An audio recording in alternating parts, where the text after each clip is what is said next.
మధు కవిత రీసెంట్‌గా BRS party నుంచి వచ్చింది గదా! రాజీనామా చేసింది గదా! అసలు నెక్స్ట్ ప్లాన్ ఏం చేయబోతుంది?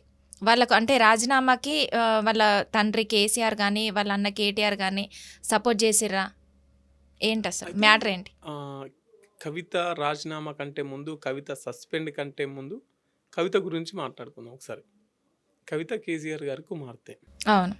కేసీఆర్ ఒక్కరే ఫైట్ చేస్తున్నారని చెప్పేసి జాగృతి అనే ఒక సంస్థ పెట్టి, ఆ జాగృతిలో తెలంగాణ కళలు, సంస్కృతి, సాంప్రదాయాలు. ఇప్పుడు తెలంగాణకు ఒక ప్రత్యేకమైన సంస్కృతి సాంప్రదాయం ఉంటది. బతుకమ్మ కావచ్చు, బోనం కావచ్చు. సో, ఈ బతుకమ్మ ద్వారా, బోనం ద్వారా మహిళల్ని కూడా పోరాటంలోకి తీసుకురావడం. అప్పుడు మా తెలంగాణ మాకు గావాలి, మా నీళ్ళు మాకు గావాలి, మా నిధులు మాకు గావాలి, ఆంధ్ర వలస పెత్తందారులారా వెళ్ళిపోండి అని జెప్పేసి ఏదైతే ఒక ఉద్యమం నడుస్తున్నదో, జై తెలంగాణ అని జెప్పేసి తెలంగాణ ఉద్యమం నడుస్తున్నదో, ఆ తెలంగాణ ఉద్యమంలో, ఆ పోరాటంలో మహిళల్ని గూడా భాగస్వామ్యం జేయనీకి కవిత జాగృతి అనే ఒక సంస్థ పెట్టి, జాగృతి పేరు మీద మన సాంప్రదాయాల్ని, సంస్కృతిని కాపాడే దిశగా తెలంగాణ రాష్ట్ర వ్యాప్తంగా ఈ సంఘాన్ని వ్యాపించింది, విస్తరింపజేసింది. కానీ ఇప్పుడు ఏమనుకుంటున్నారు? అంటే ఈ రాజీనామా తర్వాత అంటే ఇన్ ఫ్యూచర్‌లో జాగృతి అనే దాంతోనే ఒక కొత్త పార్టీ పెట్టబోతుందా అనే. అంటే మేబీ అయితే అయితుండొచ్చు కూడా.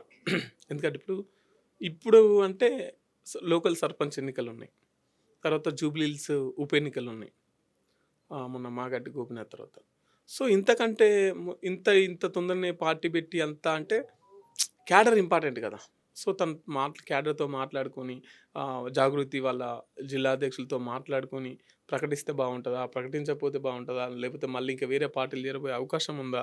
లేదంటే మళ్ళీ బీఆర్ఎస్ పార్టీలోకి వెళ్ళే అవకాశం ఉందా అనేది కొంచెం తర్వాత తెలుస్తది గానీ, అయితే అసలు ఈ ఈమె రాజీనామా అనేది ఆ! కరెక్ట్ నిర్ణయం అంటారా?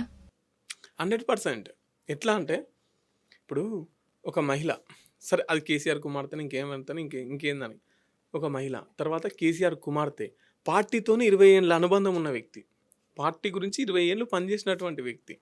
తను ఒక 45 ఏండ్లుంటే, ఒక 25 ఏండ్ల వరకు తను సొంత పనులు, చదువుకోవడం, పెళ్లి ఇవన్నీ అయితే, ఇంకో 20 ఏండ్లు పార్టీ కోసమే కష్టపడ్డది గదా!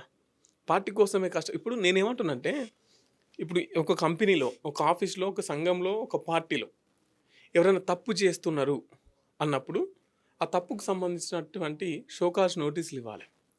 ఇగో నీ మీదకి ఈ ఎలిగేషన్ వస్తుంది.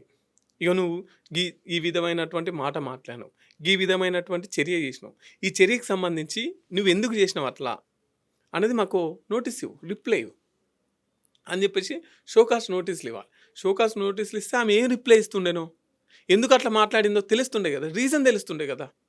ఇప్పుడు గుమ్మడికాయ దొంగ ఎవరంటే భుజాలు తడుకున్నట్టు ఈమె ఇట్నే మాట్లాడుకుంటూ పోతే అందరి గురించి బయటపడుతుంది అంటే ఆమె అట్లా మాట్లాడడానికి గల కారణాలు ఏంటి?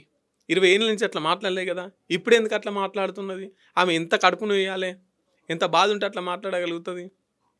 సో, వీటిని గురించి అర్థం చేసుకొని అసలు నీ బాధ ఏంది, అసలు నీకేం కావాలి అని చెప్పేసి వాళ్ళ కుటుంబ సభ్యులే కదా, వాళ్ళ కుటుంబమే కదా, కూర్చోబెట్టి మాట్లాడుకుంటే సమస్య పరిష్కారం అవుతుంది. కానీ పొమ్మన లేక పొగబెడుతున్నా అన్నట్టు ఆమె ఒకటి మాట్లాడుతుంటే రెండో దాకా మాట్లాడడానికి అవకాశం ఇచ్చి, రెండోది మాట్లాడిన తర్వాత మూడోది ఏం మాట్లాడుతుందో విందామని ఆలోచించి, మూడోది మాట్లాడిన తర్వాత సస్పెండ్ చేయడం.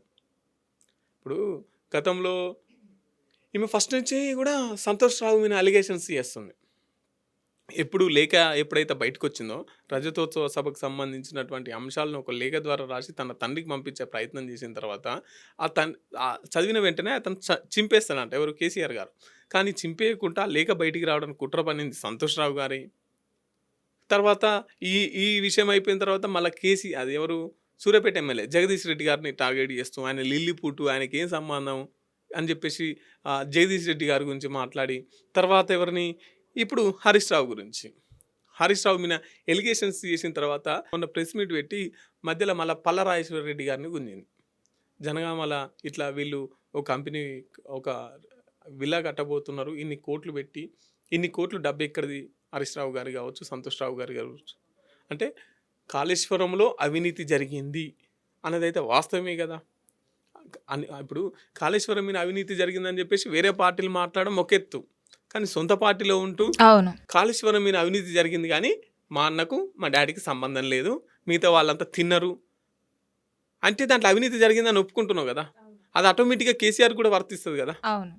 ఎందుకంటే ముఖ్యమంత్రి కదా. ఇప్పుడు మంత్రులు అంత అవినీతి చేస్తున్నప్పుడు మరి ముఖ్యమంత్రి అటర్ ఫ్లాప్ అన్నట్టే కదా. ఇది ముఖ్యమంత్రి మీద కూడా మచ్చ కదా.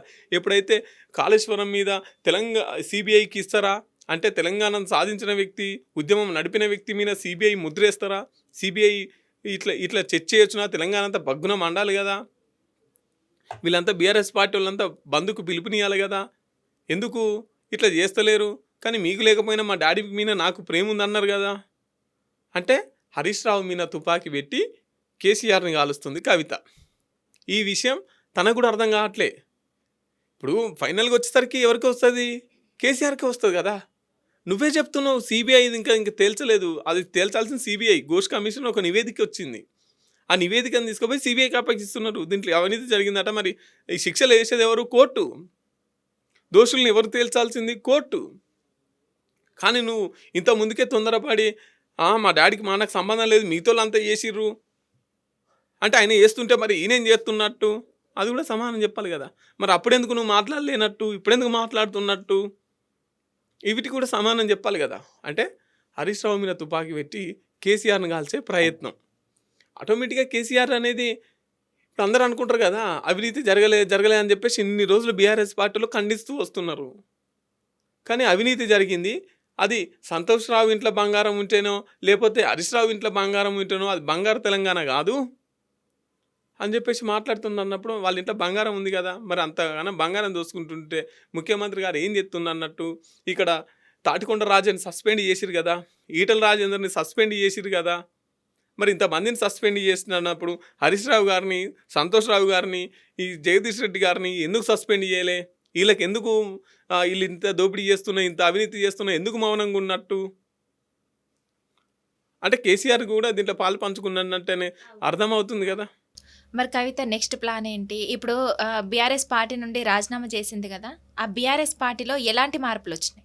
కొంచెం ఆలోచిస్తే కేసీఆర్ బిడ్డ, పార్టీ కోసం ఇన్నేళ్ళు కష్టపడ్డటువంటి వ్యక్తి అంత ఈజీగా పార్టీని వదులుకోదు. ఇప్పుడు ఎక్కడైతే సిబిఐ చర్చ వస్తుందో సిబిఐ చర్చను మలపడానికి కవిత తెర మీదకి వచ్చిందా, లేకపోతే నిజంగానే కవితకు హరీష్ రావుకి ఏమైనా పడరాని ఇంకేమైనా గొడవలు ఉన్నాయా?